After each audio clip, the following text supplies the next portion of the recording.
Alright. My ramen shop closes in an hour, so you better get to it. Joints. Yes, everybody's favorite. There are three types: synarthroses, amphiarthroses, and diarthroses, but we really ought to take one at a time. The simplest one is synarthroses, which are all fibrous, which means they're bound together by fibrous tissue. A great example is the sutures of the skull. You have no way of moving those.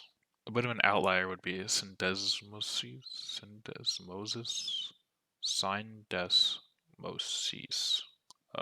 These are special fibrous joints where the connecting fibers are longer than the ones with sutures, so they have a bit more flexibility, such as the tibia and fibula.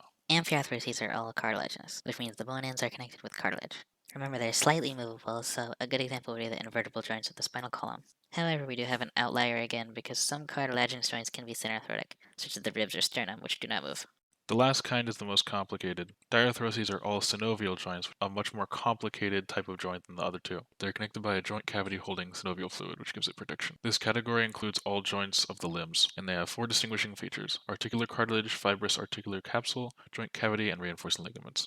There are six variations of synovial joints: a plane joint where two flat surfaces slide against each other, a hinge joint such as your elbow which bends one way and not the other, a pivot where a round end fits into a ring allowing for rotation, a condyloid, which is an egg shape into an oval hole, such as the metacarpals into the finger bones. A saddle is a biaxial joint, such as the one at the base of the thumb, and a ball and socket joint, which is a spherical head into a round socket, such as your shoulder. When you injure your bones, there are a couple ways to go about repairing them. Electrical stimulation increases the speed and completeness of healing. Daily exposure to ultrasound waves increases repair speed from 35 to 45%. And vascular endothelial growth factor, a protein that stimulates blood vessel growth and is being researched to create new bone tissue. Damage to bone can also come through disease. Arthritis, an inflammatory joint disorder, is causing the most suffering in terms of numbers in the US. Often caused by a bacterial infection, it increases the thickness of the synovial membrane and decreases the amount of fluid within it. This causes friction and pain. Osteoarthritis is the most common form of arthritis. About 85% of people will be diagnosed in their lifetime. Generally known as wear and tear arthritis, this irreversible disease affects mostly the elderly.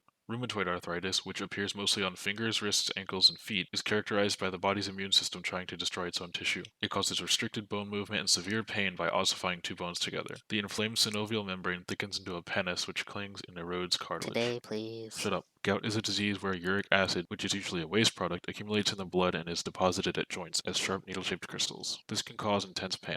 Gout typically affects a single joint, mostly in men, and is often the big toe. It can cause bone ends to fuse, immobilizing them. That's all. I hope you enjoyed listening, and I No hope one you learned cares, shut something. up.